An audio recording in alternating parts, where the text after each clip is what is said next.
In this video, I'll show you how you can fix the Valorant error 1067. Now first what we want to do is come down here and search for services.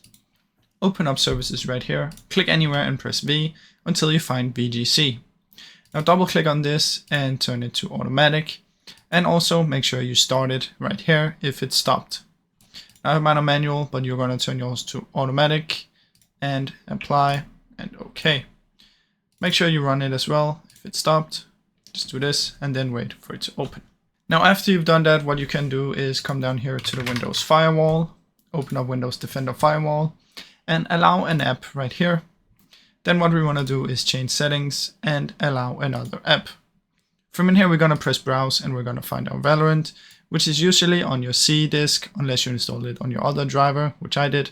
Into Riot Games, find Riot Games, Valorant, Live, and then add valorant.exe. Add it right here, and you should have it here. You're gonna enable both private and public. Then we want to go back in there, Riot Games, Valorant, Live. Then this time you want to go to Engine, Binaries, Windows 64, and add Unreal Sub Process. Add it just like this. Make sure you private and public. And then we're gonna add the last one, which is just our Riot Client. So come to Riot Games, Riot Client, and add Riot Client Services.exe. I already have it in here, so I cannot add it again, but press anywhere and press R and look for the Riot Client. Make sure both are enabled right here, and then we can simply close down. Then what we want to try is we want to open up our Task Manager right here. Come to Details, press anywhere and press V. From in here you can find your VG tray, as you can see. Right click on it, set priority and choose real time.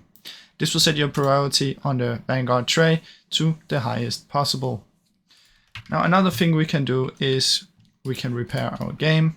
So open up your Riot Client right here, click up here, Settings, choose Valorant, and then Repair. Now if none of these work so far, the last thing we can try is we can right click on Valorant, Properties, go to Compatibility and activate these two. And if that still doesn't work, the last option is come to Apps and Features, find Valorant, uninstall Valorant and then reinstall it. Now I really hope any of these helped you. If they did, please leave a like and subscribe as it helps me out a ton. Thank you so much for watching.